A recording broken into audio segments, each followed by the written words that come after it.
Gabrielle Crower never imagined her career as an architect would lead her into a nightmare in Dubai.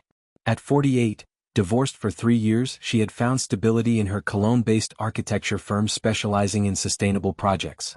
Her life was predictable and secure, exactly as she had planned after her traumatic 18-year marriage to Thomas Weber, a businessman who constantly belittled her professional achievements. Everything changed on an ordinary Thursday in March 2024. Gabrielle was reviewing plans when her phone vibrated with an Instagram notification. Something about this message caught her attention. "Good morning, Miss Crower. I am Sheikh Abdullah bin Rashid Al Maktoum. Your impressive architecture has come to the attention of our royal family. We would like to discuss a special project in the United Arab Emirates." Gabrielle paused, rereading the message twice.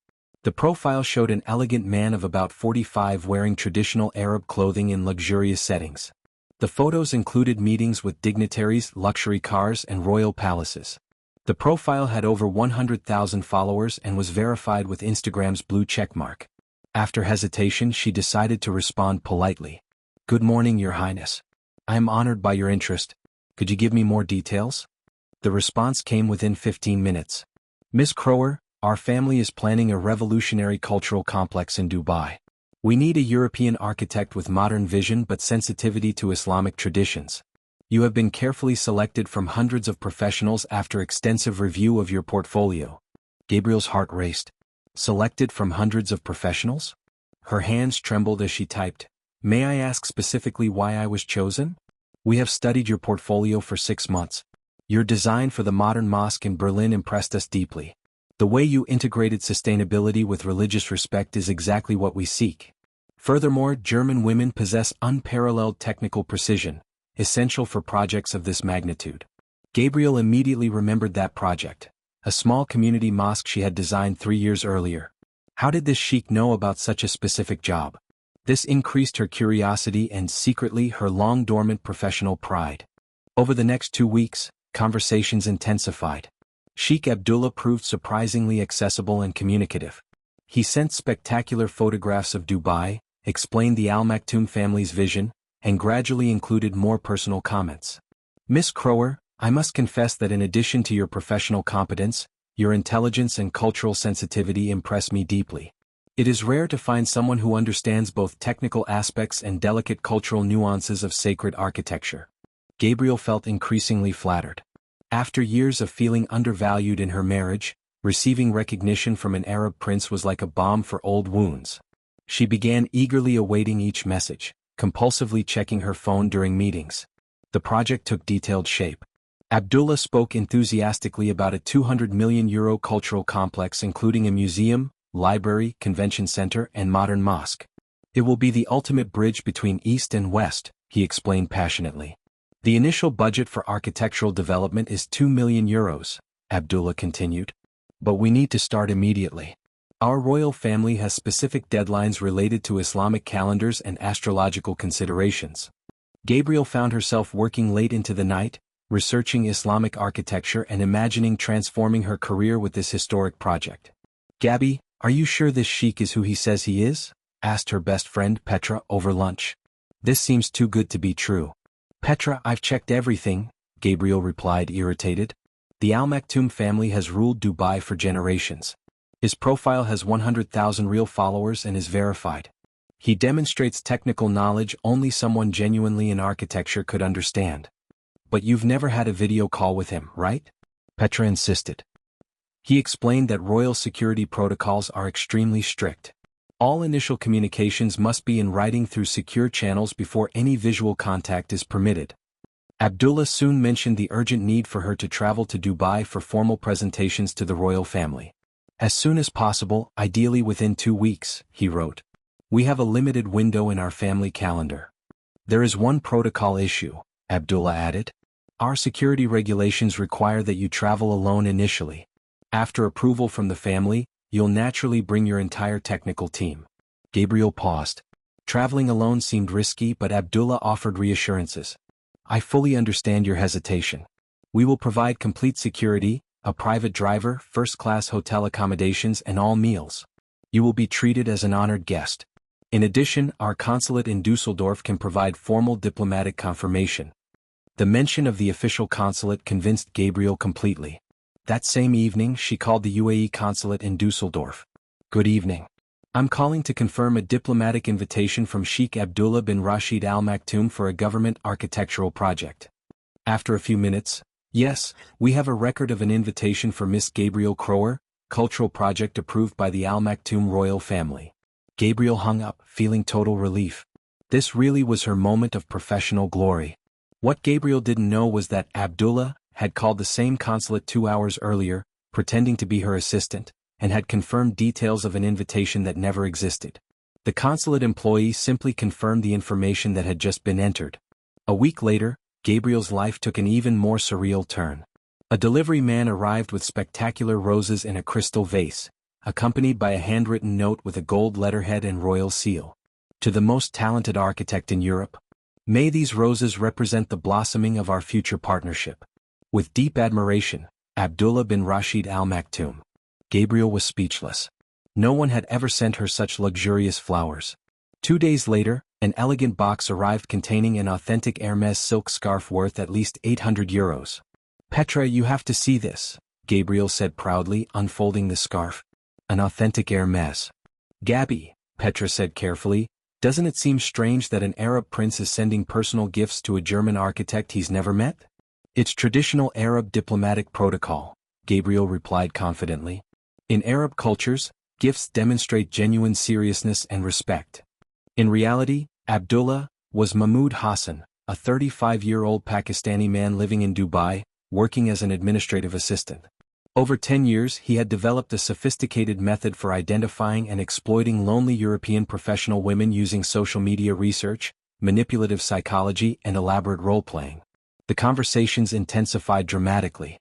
Abdullah began mixing professional discussions with increasingly intimate personal comments. "Gabriel, may I speak with complete frankness? Being a member of the royal family is often extremely lonely. Most people approach me only for financial gain or social prestige, never for who I really am. With you, I feel a genuine human connection that is rare in my life." Gabriel was deeply touched. The idea that a powerful Arab prince felt lonely and found a special connection specifically in her was deeply seductive. "I feel that connection too, Abdullah," she admitted. "It's unusual to find someone who understands true passion for architecture as cultural expression." "Exactly," Abdullah replied enthusiastically. "That is why our family chose you not only as an architect but as a cultural ambassador between our worlds." The concept of cultural ambassador was a brilliant psychological coup. Abdullah elevated Gabriel's perceived status from simple contractor to prestigious international representative, making her feel absolutely indispensable. Abdullah then revealed his next strategic move. "Gabriel, I need to share something confidential. Our family is considering not only this project, but a whole series of developments over the next 5 years, total investments exceeding €500 million. Gabriel's eyes lit up. €500 million in projects. This would completely transform her career.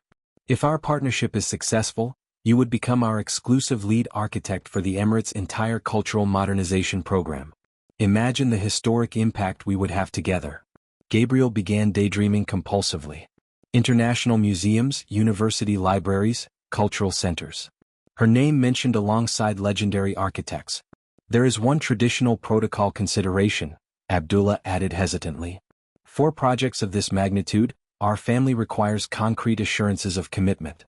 A symbolic investment on your part, let's say approximately €15,000 to cover initial government licenses and legal preparations. It is completely refundable after signing the final contracts." Gabriel paused. €15,000 was significant, representing a considerable portion of her savings. "I fully understand your hesitation," Abdullah said quickly. "That's why I suggested you come to Dubai first, meet our family in person, visit the project sites. If after 3 days you decide this isn't right, we'll cover all your travel expenses without question." This seemed not only reasonable but generous. Gabriel would evaluate everything personally before any financial commitment. "In addition," Abdullah added, "I will personally cover all costs of your trip. First-class airfare, 5-star hotel, private driver, all meals at top restaurants." The offer was irresistible. Gabriel accepted with great anticipation, completely unaware she was walking into an elaborate trap.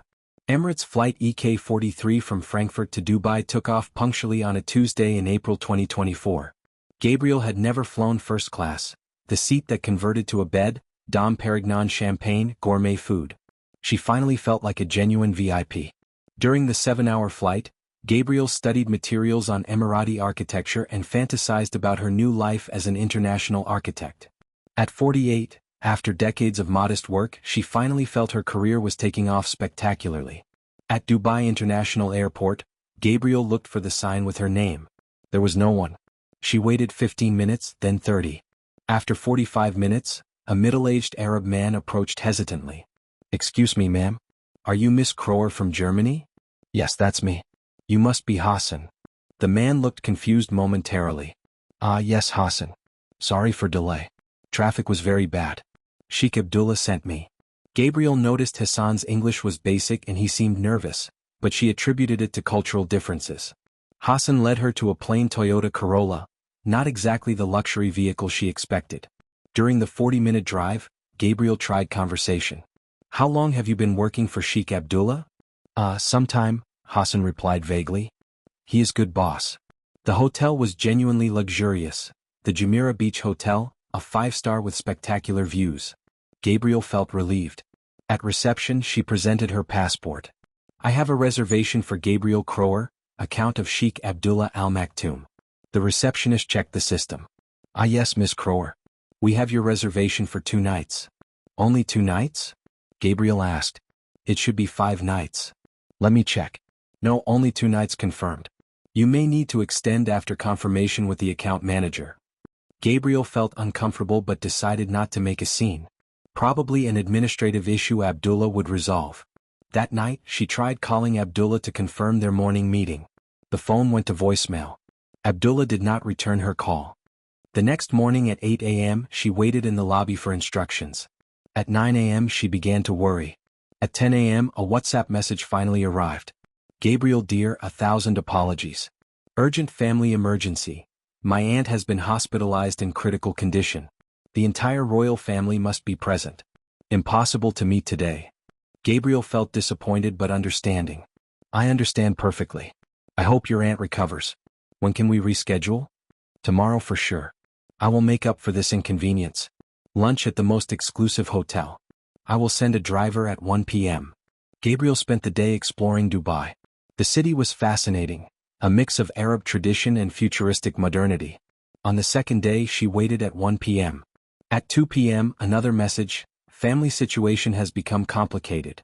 Aunt in critical condition. Impossible to leave hospital. Can we postpone until tomorrow?" This time Gabriel was more frustrated. 2 consecutive reschedules seemed excessive. "Abdullah, I understand the family situation, but I also have commitments in Germany. I need a more definitive schedule." "You're right. Tomorrow definitely. If I can't meet, I'll send my brother, Prince Khalid. He knows all the details." The mention of another royal family member reassured Gabriel. On the 3rd day Gabriel felt real anxiety. Her 2 paid nights were ending, and there had been no substantial meeting. Worse, when she tried to extend her reservation, the account did not authorize an extension. "I'm sorry, Miss Kroer," the receptionist explained. "You'll need to pay in person." Gabriel used her credit card for 2 extra nights, €800 she hadn't planned to spend. She began wondering if something was wrong. At 3 p.m. on the 3rd day, wonderful news. "My aunt has made a miraculous recovery. We can meet today at 6 p.m. A driver will pick you up for a special dinner at my private palace. We will finally meet." At 6 p.m., Hassan arrived driving a black Mercedes S-Class, more appropriate for royal guests. During the drive, Gabriel noticed they were leaving tourist areas for residential neighborhoods. The buildings were luxurious but didn't look like royal palaces. "Sheikh Abdullah prefers private life," Hassan explained. "Official palace is for ceremonies. His private home is for special friends." The car stopped at an elegant villa, large but not ostentatious. There were discreet security guards and manicured gardens. The ornate door opened. An Arab man elegantly dressed in traditional white dishdasha appeared. He was attractive, about the expected age, with a well-trimmed beard and charismatic smile. But something in his eyes didn't match the photos. "Gabriel," he exclaimed enthusiastically. "Finally. I'm Abdullah. It's a pleasure to meet you after months of correspondence." Your Highness, she said formally, curtsying as she had practiced. Please, just Abdullah in private, he replied, taking her hand intimately. Come, I have prepared a special dinner to celebrate our meeting. The interior was impressive: Persian rugs, Islamic art, expensive furniture, crystal chandeliers. Everything confirmed the narrative of wealth and royal status. They sat in an elaborate dining room. For 30 minutes, conversation flowed naturally. Abdullah demonstrated architectural knowledge that impressed Gabriel. Now, he said more seriously, let's talk about our project. Gabriel presented the sketches she had developed. Abdullah seemed genuinely interested. Impressive, he murmured. You understand the soul of modern Islamic architecture. This is precisely what our family sought. Gabriel felt completely validated professionally. There's just one issue, Abdullah continued, changing his tone. Our lawyers informed us about regulations that have changed. International projects now require different financial guarantees. Gabriel felt familiar anxiety. What kind of guarantees? Nothing dramatic, but the initial investment, the 15,000 euros, needs to be increased to 25,000 euros. It's a new legal requirement, not our choice. 25,000 euros. Gabriel paused, calculating mentally. It was significant, almost half her savings. I understand your hesitation, Abdullah said, placing his hand on hers. That's why I insisted you come and meet me in person. I need you to trust me as I trust you. It's not a matter of trust, Gabriel replied carefully. It's simply a considerable amount. Abdullah leaned close. Gabriel, may I speak as a man, not as a prince? She nodded, her heart racing. Over the past months, our correspondence has meant more than business. I have found in you not only a talented architect, but a woman of rare intelligence and elegance. If this project doesn't work out, I would lose not only a professional opportunity, but a special personal connection. Gabriel felt her heart race. Was this romantic? Was an Arab prince expressing personal interest in her? Abdullah, I don't know what to say, she murmured, flattered and confused. You don't have to say anything yet, he replied softly. Just consider it. This project will be the beginning of something bigger, professionally and perhaps personally. Dinner continued in an increasingly intimate atmosphere. Abdullah shared seemingly personal stories about his lonely life as royalty. At 10 p.m., Abdullah suggested a walk through the gardens. Under the stars he became more seductive. Gabriel, he said, stopping near a fountain. When my family learned of my interest in you, professional and personal, some members expressed concerns. What kind of concerns? Traditions about arranged marriages, expectations about Arab wives. That's why this project is crucial. If we demonstrate our professional partnership is successful, it will be easier to justify other developments in our relationship. Abdullah, this is moving very quickly, Gabriel said. You're right, he replied immediately. Forgive me. We should focus on the professional project first. They went back inside where Abdullah proved pragmatic. I understand 25,000 euros is significant. How about this? You invest 20,000 euros now to get started, and the remaining 5,000 euros when we sign the main contracts next week. 20,000 was still substantial, but the installment payment made it more acceptable. Besides, the romantic possibilities clouded her judgment. I need to think about it, she said. Of course. Sleep on it. Give me your answer tomorrow. If you decide to proceed, I can help with the bank transfer. If not, Hassan will take you to the airport without hard feelings. On the way back, Gabriel felt confused and excited. Was she really having a romance with an Arab prince? Or was she being manipulated? In her room, she spent hours researching Sheikh Abdullah bin Rashid Al Maktoum online. What she found left her confused. There were references to Al Maktoum family members with similar names, but no photos that matched exactly. Perhaps information is deliberately vague for security reasons, she rationalized. Gabriel woke at 6 a.m. after only 2 hours of sleep. Before committing her savings, she would do a thorough check. She called the UAE consulate in Dusseldorf again, this time with specific questions. Good morning. I called last week about the invitation from Sheikh Abdullah bin Rashid Al Maktoum. I would like to confirm details about the 200 million euro cultural project in Dubai. After a long wait, Miss Crower, I have a record of your previous inquiry, but I cannot find specific information about any cultural project of this magnitude. Could you provide more precise details? Gabriel's heart began racing dangerously. The cultural complex project including museum, library and convention center approved by the Al Maktoum family. Ma'am, I have no official record of any project of this magnitude. Major government cultural projects are always announced publicly. Could you double-check the exact full name? Gabriel felt icy panic. Abdullah bin Rashid Al Maktoum, Prince of the royal family, approximately 45 years old. Let me carefully search our records. Ms. Crower, there are several Al Maktoum family members, but I cannot find any Sheikh Abdullah bin Rashid of the age you described. The Sheikh Abdullah bin Rashid Al Maktoum we know is 23 years old and currently studying at Oxford University. Gabriel's world began crumbling completely. But I had dinner with him last night in Dubai.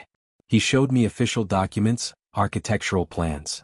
Ma'am, the consulate official's voice became serious and concerned. I strongly suggest you be extremely careful.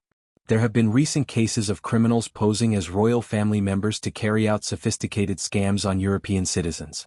I urgently recommend you contact us immediately if anyone requests money or personal documents. Gabriel hung up with trembling hands. Was everything an elaborate lie? Was the charming man a dangerous imposter? Her phone rang almost immediately. WhatsApp message from Abdullah. Good morning, my dear princess. I hope you rested well. I am looking forward to your decision. May I send Hassan at 10 a.m. to discuss next steps? The word princess now sounded grotesque. Gabriel felt physically nauseated. She decided to confront him directly. Abdullah, I need to clarify serious inconsistencies immediately. The Emirates consulate has no official record of a cultural project or of Sheikh Abdullah bin Rashid Al Maktoum at the age you claimed. The response came quickly. Gabriel dear, this is exactly why we keep projects highly confidential until final approval. Information leaked prematurely can cause serious political problems. Local consulates don't have access to all the royal family's secret projects. Can we discuss your legitimate concerns in person? The explanation seemed superficially plausible, but Gabriel decided to test further. I would like to visit your family officially at the main royal palace. Could you arrange a formal meeting? This time there was a longer pause. Unfortunately, traditional royal protocol does not allow formal visits until projects are approved by family elders. That is why we need the initial investment to obtain bureaucratic approvals that will allow official family meetings. Gabriel clearly saw the pattern. Every question was answered with an explanation requiring more money before any verification was possible. Abdullah, I need to talk to you face to face immediately now. Of course, my love. Hassan will be there at 10 a.m. At 10 a.m. Hassan arrived. This time Gabriel observed closely. His clothes were clean but not expensive. His English was limited. The car was modest. Hassan, she said during the drive, how long exactly have you been working for Sheikh Abdullah? Hassan hesitated nervously. Some time. He is good man. Where did you originally meet? Family introduction. What is the Sheikh's full official name again? Hassan visibly hesitated. Abdullah bin. Arab names are very complicated. Gabriel realized with horror that Hassan didn't know the full name of the man he supposedly worked for. When they arrived at the villa, Gabriel noticed details she had missed. No royal guards, no official security, no flags or Al Maktoum family symbols. The property was expensive but definitely not a royal residence. Abdullah greeted her with the same charm, but Gabriel watched with skeptical eyes. He looked younger than claimed. His accent was inconsistent. His mannerisms didn't match traditional royal education. Gabriel, my dear, he said, trying to kiss her hand. You seem worried. What can I do to allay your fears? I want to see official documents immediately, she said firmly. Royal passport, official identification, project documents approved by the government. Of course, Abdullah replied, but she sensed clear hesitation. Official royal documents are kept in a security vault. I can provide certified copies, but the process takes a few days. I want to see the originals right now. Abdullah subtly changed tactics. Gabriel, I feel you don't genuinely trust me. This hurts me deeply. I thought we had developed a special connection. Trust must be earned with evidence, Gabriel replied firmly. And right now many things don't make sense. It was then that Abdullah made a crucial mistake. In visible frustration he said, Look, do you want to make this project profitable or not? I don't have infinite time for these childish games. There are other German architects equally interested. The elegant mask slipped. His language became less formal, less polite, more raw. Other German architects? Gabriel asked sharply. What exactly do you mean? Abdullah immediately tried to recover. I mean, of course we have backup options like any serious project. But Gabriel had heard enough. I would like to leave immediately now. Gabriel, please don't let minor misunderstandings destroy our partnership. Hassan, she called loudly. Please take me back to the hotel immediately. It was then that the situation became genuinely terrifying. Abdullah's entire personality changed dramatically. The charming prince disappeared completely, replaced by something much colder and threatening. Actually, he said in a completely different, dangerous voice, I don't think you can leave yet. We still need to discuss the matter of your promised investment. What investment? Gabriel asked, panic rising. The 20,000 euros you agreed to last night. I never agreed to anything. But you did, Abdullah said coldly, producing a tablet. Here are our conversations where you clearly agreed to proceed with the money transfer. Gabriel stared in horror. The messages showed her apparently agreeing to transfer money, but she was absolutely certain she had never sent those messages. I never wrote this. It doesn't matter what you think you remember, Abdullah said with calculated coldness.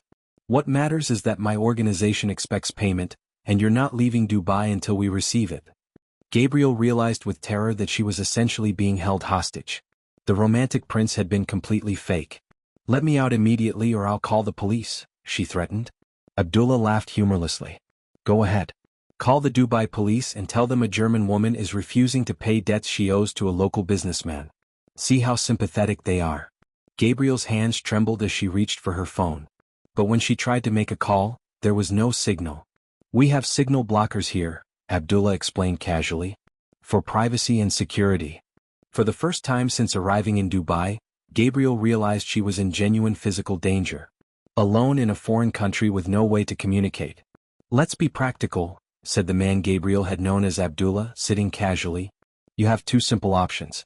Transfer 25,000 euros to my account right now, or stay here until you decide to cooperate fully. You're completely insane if you think I'm giving you a penny, Gabriel replied, trying to keep her voice steady. I know exactly who you are. A common con artist. The fake Abdullah laughed. Common con artist? Gabriel, you underestimate me. Do you think an operation of this sophistication is the work of an amateur? He gestured around the villa. This expensive house, the cars, the trained assistants. All of this requires meticulous planning and considerable investment. You were carefully selected after months of intensive research. We know your exact financial situation, your lonely life, your desperate need for professional recognition. The words hit Gabriel like physical punches. She realized how methodically she had been manipulated. How many other German women have you done this to? She asked, voice trembling. Enough to maintain this comfortable lifestyle, the fake Abdullah replied casually. German women are particularly susceptible, lonely, financially stable, eager for international adventure. Perfect targets. Gabriel felt physically sick.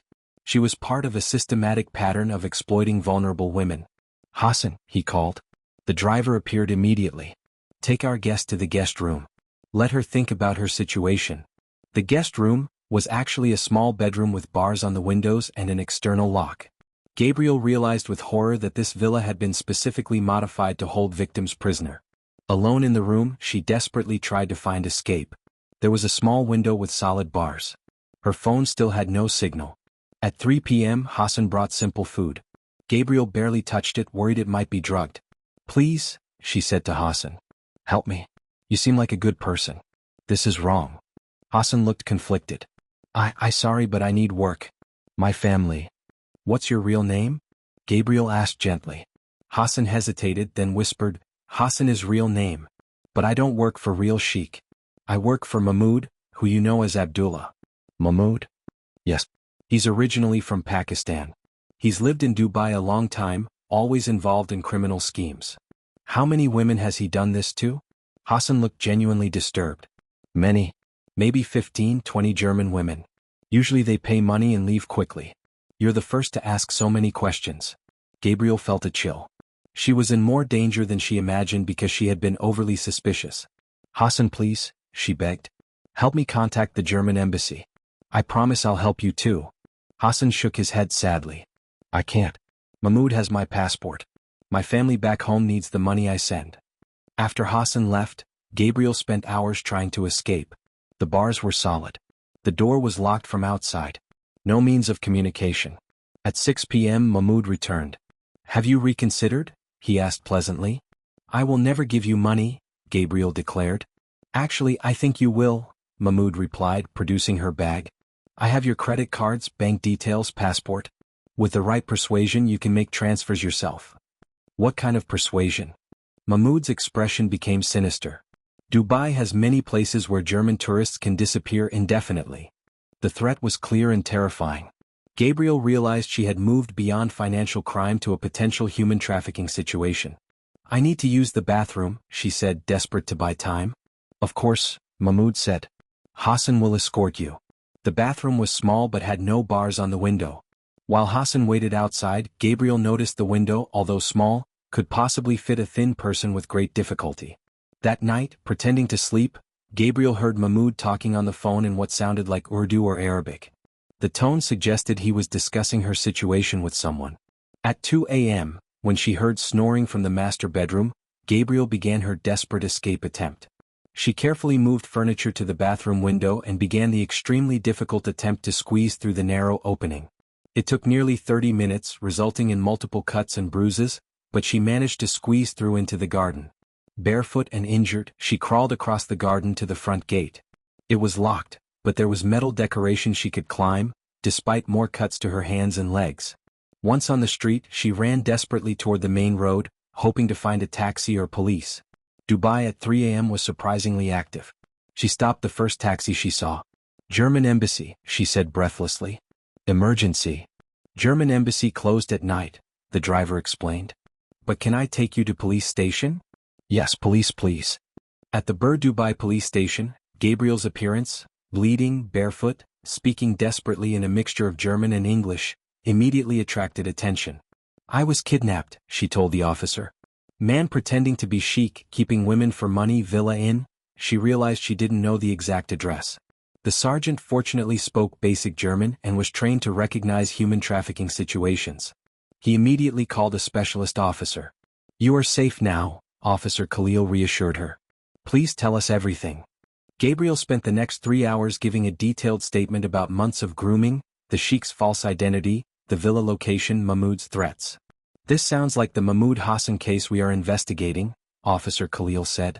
Pakistani national, multiple false identities targeting European women.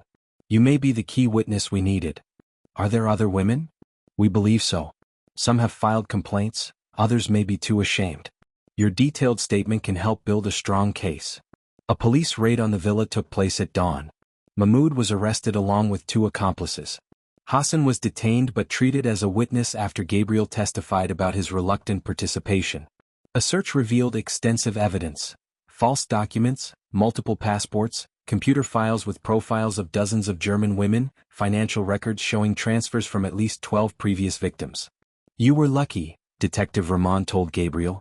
Most victims pay the money immediately and leave Dubai in shame. Your suspicious questions may have saved not only your money, but the safety of other women. The German embassy provided immediate assistance. A replacement passport, contact with the bank to protect accounts, and arrangements for safe return to Germany. 3 months later, Gabriel testified via video link at Mahmoud's trial. He was sentenced to 8 years in an Emirati prison for fraud, impersonation, false imprisonment and human trafficking-related charges. The investigation revealed that Mahmoud's operation had defrauded German women of more than 400,000 euros over 2 years. Some victims were too ashamed to come forward. Others, like Gabriel, helped build the case that convicted him. Hassan was deported to Pakistan after serving as a witness, but not before Gabriel helped him contact a legitimate employment agency. Back in Cologne, Gabriel struggled with trauma and shame. Professional colleagues were supportive, but she felt foolish. You weren't foolish, her therapist explained. You were targeted by a sophisticated predator who studied your psychology and exploited natural human desires for connection and professional recognition. 6 months after the Dubai incident, Gabriel started a support group for German women who had been victims of international romance scams. She discovered her experience, though extreme, was part of a much larger pattern targeting lonely, financially stable European women. These predators are professionals, she told the group. They study our social networks, understand our vulnerabilities, and create elaborate fantasies designed to bypass our rational thinking. The shame belongs to them, not us. Gabriel never worked internationally again, but she found new purpose in helping other scam victims and educating women about sophisticated manipulation tactics. Her case became a case study used by German police and Interpol to train officers on complex international romance scams targeting professional women. The real lesson Gabriel learned was not to avoid international adventure or romance, but to recognize that anyone asking for money, no matter how elaborate their story, requires extreme verification before any trust. Trust your instincts, became her advice. If something seems too good to be true, investigate thoroughly before committing anything: money, travel, or emotions. Mahmoud's conviction was covered extensively in German media, helping raise awareness about sophisticated international scams. Several other victims came forward after reading about the case. Although Gabriel never recovered her lost vacation money, she gained something more valuable: the knowledge that her ordeal helped protect other potential victims. Justice, though delayed and traumatic, was finally served.